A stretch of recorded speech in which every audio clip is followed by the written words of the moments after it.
और जैसे ही डीजे साजन की तरफ से कंफर्म न्यूज आई तो मैंने देखा धीरे धीरे करके और भी झारखंड वो सब हुए थे पहले, होने लगे कुछ। तो पहले डीजे साजन को 2024 में बुलाया था, जब से एक होड़ सी लग चुकी है वहां से डीजे लाने की, क्योंकि जब से उससे पहले कमेटी का इतनी चर्चा नहीं होती थी। मुझे लगता है जो कमेटी को कोई नहीं जानता था, सिर्फ डीजे को जानते थे। क्योंकि देखे हैं तो बहुत से हमारे भाई हैं जो नए जुड़ चुके हैं आपकी कमेटी के साथ, और बहुत से पुराने भाई हैं जो अलग हो चुके हैं। लेकिन आप ही की कमेटी के बंदे एक डीजे और लेकर आ रहे हैं, वो भी झारखंड से। शुरुआत तो हमारे प्रिंस भाई ने, रचित भाई ने, अन्नू भाई ने, और जो डीजे साजन की फुल कमेटी है, एक एक भाई का इसमें योगदान। देखो मैं बता रहा हूँ, आज भी अब भी मैन भैया किरदार रचित भैया का था। हेलो नमस्कार दोस्तों, स्वागत है आपका हमारी एक और नई जबरदस्त वीडियो में। जैसे कि दोस्तों आप सभी की बहुत ज़्यादा कमेंट आ रही थी कि डीजे साजन की कमेटी के अब की बार डीजे मनोहर राणा ने एक भी इंटरव्यू नहीं लिया है।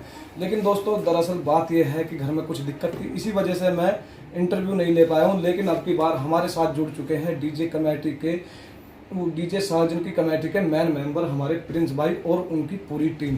तो सबसे पहले हमारे प्रिंस भैया को हमारा प्यार भरा नमस्कार। नमस्कार भैया आपको। तो कैसे हैं भैया आप? बहुत अच्छे हैं, बाबा की कृपा है। और तो जैसे कि आप यहाँ पे डीजे साजन को लेके आए हैं, तो आपकी बात पुलिस से रिलेटेड क्या रहने वाला है? जैसे कि पुलिस की गाइडलाइंस है, कोई नहीं, हम गाइडलाइन से संतुष्ट हैं और पुलिस ने हमारी मदद करी है, ऐसा नहीं, ये बहुत मदद करी है। लेकिन मेरे सुनने में आया था कि जो डीजे साजन की कमेटी है, हमारे प्रिंस भाई वो 2-3 बार गए हैं पुलिस के पास, वो भी थोड़ी सी मतलब 2-2 फुट की ऊंचाई चौड़ाई बढ़वाने के लिए। हाँ, इसलिए तो गए थे, 14-16 की करवाने के लिए कई बार गए हैं। एसपी साहब से भी बात हुई है, सबसे बात हुई है, वो तो वार्तालाप हुई है। लक्ष्मीकांत हमारे वाजपेयी जी हैं, राज्यसभा सांसद, बड़े नेता है बाहुबली, उनसे बात हुई है। तो ये ऊपर से आदेश थे कि भैया 27 में चुनाव है, ये मेला बहुत अच्छी तरह करना है प्यार मोहब्बत में। बिल्कुल, ये तो हकीकत है कि 27 में जैसे चुनाव है, तो आपकी बात जैसे बहुत ज्यादा छोटे डीजे सेटअप हो चुके हैं, आपको नहीं लगता कि आने वाले समय में बहुत ज्यादा प्रभाव पड़ने वाला है डीजे सेटअप पर? नहीं, प्रभाव नहीं, कुछ ऐसा नहीं है, प्रभाव नहीं पड़ने का। अगर उन्हें कोई दिक्कत नहीं होगी तो कोई प्रभाव नहीं पड़ने का। देखो जो उनकी बातों से लगा है, उन्होंने खुद कहा है आप हमें संदेश दीजिएगा ऐसा, एकता का प्रतीक का आपका कॉम्पिटिशन चाहे कितना हो, बिल्कुल हमें एकता का संदेश दो, सब हम आपका डीजे बड़ा करेंगे कल को। ये तो हकीकत है कि मतलब अगर ये बहुत ही प्यार से निकलती है, हमारी कांवड़ यात्रा बहुत ही अच्छी तरीके से होती है, तो प्रशासन इस पर सोच विचार कर सकता है। बिल्कुल भैया, प्रशासन के ऊपर बहुत बात होती है, ऐसा होता है प्रशासन पर बहुत सवाल उठ जाते हैं। कोई बात होती है तो बिल्कुल कहीं भी कुछ बात हो गई तो वहाँ के पहले SHO से बात होगी, इंचार्ज साहब से बात होगी, तो उनको दिक्कत आती है। अभी मैंने देखा, उन्होंने ऐसा आश्वासन दिया है, कहा है कि इस मेले को अच्छा करके दिखाओ आप, जो हम आपको गाइडलाइन 1416 की आगे देते हैं, मतलब प्रॉमिस करके चल रही है प्रशासन आपसे। हाँ जी। अभी मैंने देखा था कि गाइडलाइंस के अलग अलग हिसाब हो रहे हैं, जैसे कि उत्तराखंड मुजफ्फरनगर में अलग है, 10x12 है, और यहाँ पर मतलब 10 चौड़ाई है और 12 ऊंचाई है, और यहाँ पर 10 ऊंचाई है और 12 चौड़ाई है उत्तराखंड में। उत्तराखंड में नहीं है, उत्तराखंड में तो 12 चौड़ाई ऊंचाई है और 10 चौड़ाई है, मतलब है वो आगे पीछे ऐसा है। मैं बताऊँ, मेरठ की जो गाइडलाइन है भैया, मनोहर भैया, मेरठ की गाइडलाइन है 10x12, 12 चौड़ाई और 10 ऊंचाई, ये है। अब उस डिस्कस पे हमने बात भी करी थी, मुजफ्फरनगर हमारे SHO इंचार्ज हैं भैया हमारे, तो उनका फोन आया था, तो हमने पूछा था, उन्होंने जब हमें वो दिया था लेटर, तो हमने कहा भैया यहाँ पर तो हमारे चौड़ाई 12 है, आप कह रहे हो कि ऐसे, नुकन नहीं, हमारे यहाँ पर आपकी ऊंचाई 12 है और चौड़ाई 10 है। तो फिर इस बात पे हमने ये सवाल भी रखा था SP महोदय साहब से, तो उन्होंने कहा था वार्तालाप करके 1 दिन में जो पूरे यूपी की होगी वो एक ही होगी, वो एक ही रहने वाली है। अभी मैंने देखा था, कल मैंने वीडियो बनाई थी, काफ़ी सारे डीजे अपने लोकल के जो उत्तर प्रदेश के एक जगह खड़े थे, तो पुलिस वालों ने आके उनको वहाँ से हटा दिया था जी। तो वो इसलिए खड़े थे भैया, वो वहाँ पे भीड़ लगा रहे थे, उन्होंने वहाँ कुछ नहीं करा, उन्हें हटाकर वहाँ गड्ढा करा है जिससे कि ना जा पाए, ज़्यादा भीड़ ना हो पाए। वो सब अंदर चले गए, एक एक करके सब अंदर अंदर गलियों में खड़े हुए, फिर तो निकाल किसी को वो कावड़ के पास भेज रहे थे। हाँ। अच्छा, अब की बार आपकी कावड़ कैसे रहने वाली है? देखो, कावड़ हमारा भव्य रथ रहने वाला है, पहली बात तो, क्योंकि हमारी तैयारी रथ के साथ है। अच्छा। क्योंकि हमारी तैयारी लेट हुई थी, हमारे बोले किसी कारण रचित बोले हमारे बीच नहीं है अभी, वो आ जाएंगे अगले साल क्या पता बहुत और उससे भी ज्यादा मतलब नेक्स्ट लेवल धूम मचे।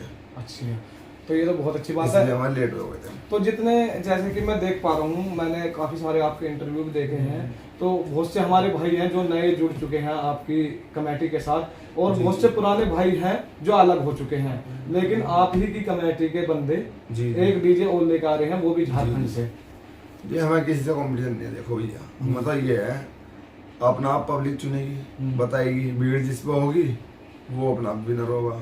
बिल्कुल। देखो कंपटीशन तो पुलिस करने नहीं देने की। हाँ, अगर आप ये सोचोगे पहले ऐसे कंपटीशन हो जाए जैसे 8 घंटे रात को हुआ था, 4 घंटे सुबह को हुआ था, ऐसा नहीं होगा तो 1 घंटे का भी नहीं होने का। ये तो भूल जाओ, तुरंत मुकदमा होगा जिनने करा। वो तो डिसाइड है पब्लिक कर पाएगी। ये तो हकीकत है दोस्तों, आप ही क्योंकि बताओ प्रशासन बहुत सख्त है। मुझे लग रहा है कि जैसे कि ये इनके आते हैं थाने जो होते हैं, सीमाएं होती है, तो उसी हिसाब से आगे को धकेलते रहते हैं। हाँ जी। दूसरे थाने तक छोड़ के आते हैं। हाँ जी, ऐसा सब ये सोचते हैं कि भैया हमारे क्षेत्र में कोई कांड ना हो। हाँ। और हमारे क्षेत्र में कोई कांड ना हो, हमारे क्षेत्र से आगे चले आए तो उनके वो आगे को खेलते हैं, वो आगे को खेलते हैं, बस एक दूसरे को। ये होता है। यही 2024 में हुआ था और यही 25 में हुआ जी। अच्छा, 2025 में आप डीजे साजन को क्यों नहीं लेके आए थे? बस भैया ऐसा है, हमने खुद ही भैया से बात करी, भैया ने कभी हमें मन नहीं करी ना, हमारी आज तक बुकिंग हुई, अब भी बुकिंग हमारी नहीं हुई है। अच्छा। हमारे तो पहले से ही प्लान बन जाता है, हमने बोल दिया भैया से हाँ तो हाँ, भैया ने हमसे बोल दिया ना तो हाँ। अच्छा भैया खुद ही ये सोचा, छोटे सेटअप हो गए तो हम अपने यात्रा को देख लिया। हमने एंड तक सोचा कि हाँ भाई बड़ी हो जा, थोड़ी यात्रा बड़ी हो जा, तो फिर हमने किसी कारण फिर भैया को मना कर दी। मैंने कहा भैया नहीं, हम नहीं चाहते कि ये हमारे ऊपर आए हैं, इन पर कोई कष्ट आए।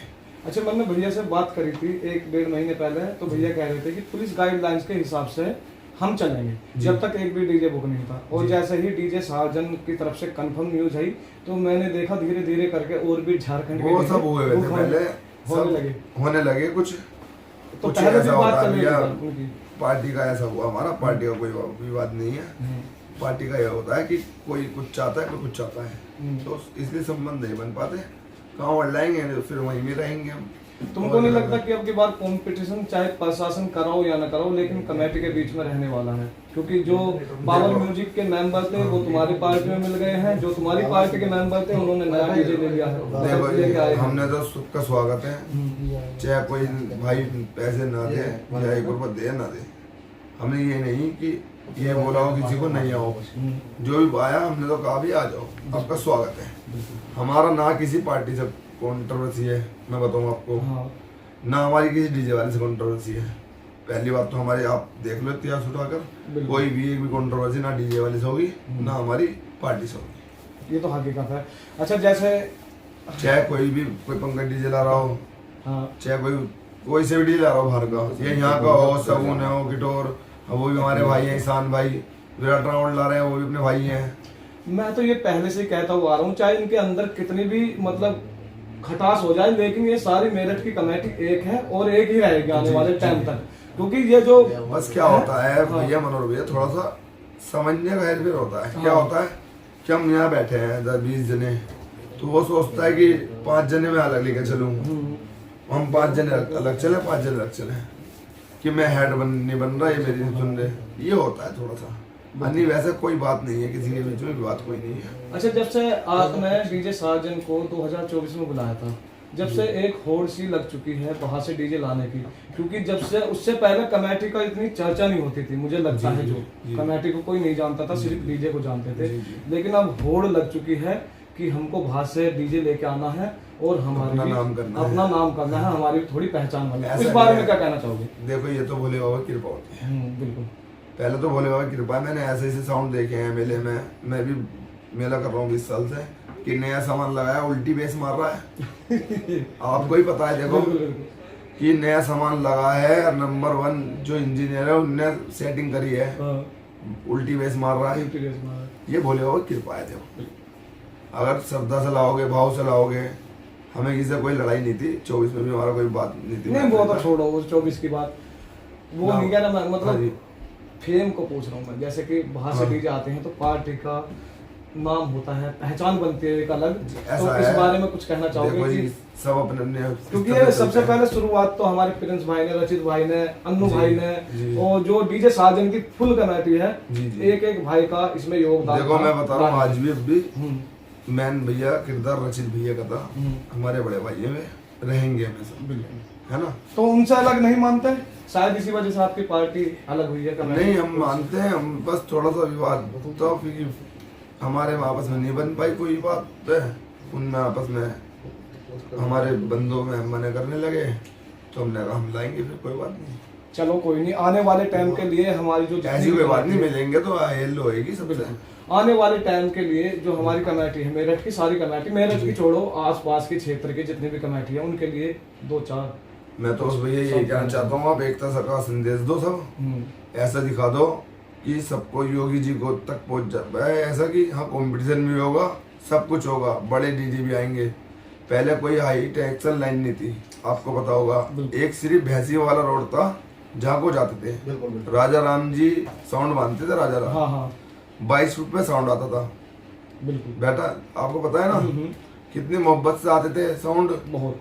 जब पहले 10 साउंड लग जाएंगे, उनके लड़के सब आगे आ जाएंगे लट ले लेके, फिर उसके बाद हमारी कांवड़ यात्रा चलनी चालू होती है। 10 के 10 डीजे ऐसे निकलते थे करके, कितनी प्यार मोहब्बत होती थी। अब जाति बिरादरी हो चुकी मेले में, बहुत ज्यादा। भैया हम कहते हैं इससे हाथ जुड़वाएं, ना तो हम कोई जाति बिरादरी करना चाहते ना कुछ, बस ये और कोई ना करे, इस मेले को खत्म करने के लिए ना करें। तो दोस्तों, एकता का संदेश आगे तक पहुंचाना, प्रशासन तक पहुंचाना है। और हमारे कुछ भाई हैं, तो हमारे प्रिंस भैया का एक छोटा सा इंटरव्यू हो गया, क्योंकि हमारे भाई बैठे हैं जो कमेटी के साथ हैं, मेंबर हैं, तो हाँ, उनसे बस ये तो साथी हैं परमानेंट, और आने बाकी 4-5 तारीख को आ जाएंगे। बाकी इनका नाम पूछ लेते हैं हम। भैया आपका नाम? मेरा नाम अनुज कुमार है। और आप जी? मोनू चौधरी भैया। आपका जी? रोहित यादव। तो ये हमारे भाई हैं जो कि अभी फिलहाल यहीं पे सिर्फ 4 है, और बाकी जो कमेटी के फुल मेंबर है वे आ जाएंगे 1-2 दिन में। और फिर जल क्या तारीख को उठाने वाले हो आप? जल देखो भैया, बाबा की कृपा से जब बाबा चाहेंगे हम जल जब उठा लेंगे। हम तो ये सोच रहे कि 5 तारीख को उठाएं। 5 तारीख को उठाएं। हाँ, क्योंकि ऐसा नाम पर रहते हैं, हाँ पुलिस जैसे रुक नहीं दे रही, आपको ही पता है। बिल्कुल। तो हम तो इस हिसाब से 3 दिन में पहुंच जाएंगे हरिद्वार हाँ से मेरठ, जिस तो हिसाब से इसलिए जैसे पुलिस रुक नहीं दे रही, तो हम इस तरह से करेंगे। हम तो पहली बार गाइडलाइन में सेटअप लाएंगे, देखा कहीं जगह है तो वहाँ रात को खाना वाना बनेगा, बस हमें तो 3 देर के लिए हमें वो दे देगा आश्वासन पुलिस, हम उसमें संतुष्ट हैं। हम 10/12 में सेटअप लाएंगे। चलो, ये लाइन गाइडलाइन पता ही तो चलनी चाहिए हो क्या रही है। बिल्कुल बिल्कुल। तो आई होप दोस्तों ये वीडियो आपको पसंद आई हो। तो मिलते हैं नेक्स्ट वीडियो में, जब तक के लिए जय हिंद, जय भारत, वंदे मातरम।